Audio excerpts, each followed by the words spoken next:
Orlando starts now with breaking news. At 7:32, Fox 35 has been following this breaking news since about 2 o'clock this morning. A massive fire erupting after a mass casualty incident. This is along I-95 in Volusia County. At least 3 people dead, many more injured after a number of separate crashes along the roadway. Fox 35 does have live team coverage this morning. Kristen West has got your workarounds this morning trying to get around the crash scene. Esther Motto is live at a nearby hospital where they are treating some of those victims. We do want to start with Amanda. We talked about, she's of course at the scene, the visibility, even going to her now, you can see the haze behind you. Amanda, good morning.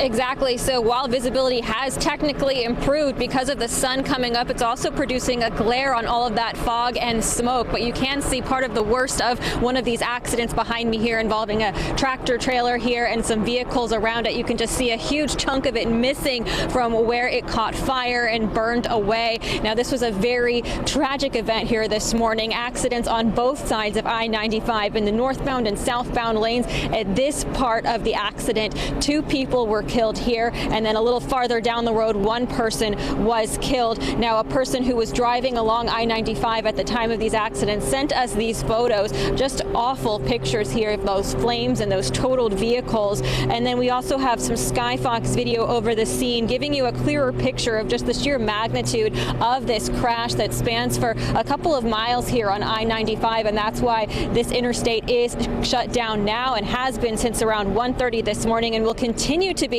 according to troopers, for the rest of the day. This is still a very active investigation as to what caused this crash or contributed to this crash. As we mentioned, there is some very dense fog and smoke in the area, so that is part of the investigation into what went wrong. But Kim Montes said, you know, the dense fog in this area has been bad for quite some time, and when they spoke to some witnesses, they told them that this fog suddenly appeared. So it sounds like they were not prepared for the wall of fog that they were met with, and it's just a matter of figuring out what led up to this chain of events going wrong for these drivers. We have gotten 3 confirmed deaths and several people transported to the hospital with injuries, including a child, and we are told that that child is in stable condition right now. Now, Hazmat and NTSB are also on their way to conduct their investigations and to help with the situation, but this is going to be a very long, drawn-out day, so thousands of people are going to have to find alternative routes around I-95 here in Volusia County.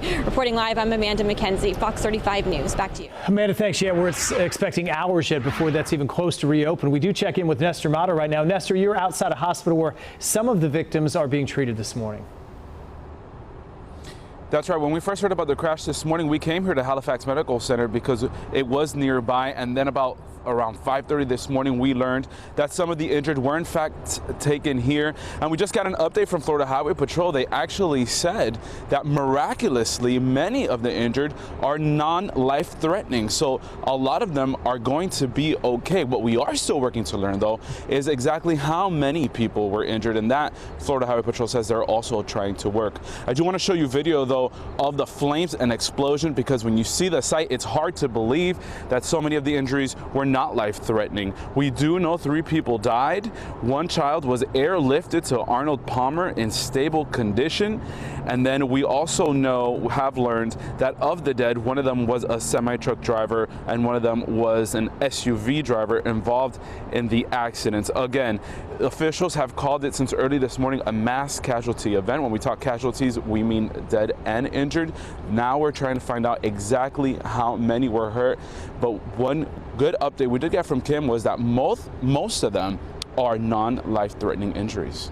I'm live in Volusia County. Nestor Mato, Fox 35 News. Nestor, thanks. That is a small piece of good news for sure. A quick recap of what we know this morning. 3 people dead in a series of several crashes that all happened along I-95 near mile marker 44. 5 on one side, 1 on the other. A child was airlifted to Arnold Palmer. A number of people, as Nestor just said, have been transported to the hospital. We're working to learn more details this morning, including the condition of the child that was airlifted. Troopers only saying that the child is stable. It's unclear how many people are hospitalized or exactly how many vehicles. We do know at least 15. It's not known exactly what caused the crashes, but visibility certainly a factor of some degree. Well, we're staying on top of the story, of course, all day long. We'll give you up-to-the-minute updates. Be sure to download the Fox 35 News app. Kristen, of course, is going to tell you how to get around this. We are hearing that this interstate, Kristen, believe it or not, is going to be closed until at least early evening, is what Lieutenant Montez told us. So that just gives you an idea of how significant this is, Chris. Oh, absolutely. And I want to take you outside right now. This is a view from one of our DOT cameras on I-95 in Edgewater. So we're talking Volusia County, both sides, I-95 shut down, and you can still see that haze, that foggy, smoky haze that's blanketing I-95, and it's really just through this part of town.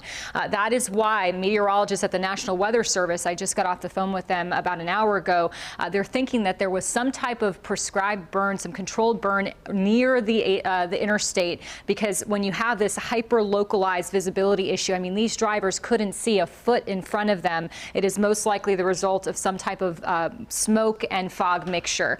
This is a look from our camera in New Smyrna Beach, and again, the interstate is shut down from exit 249 in New Smyrna, or that exit for State Road 44, all the way down past Edgewater, exit 244. What you can consider doing as an alternate is take US 1 north and southbound.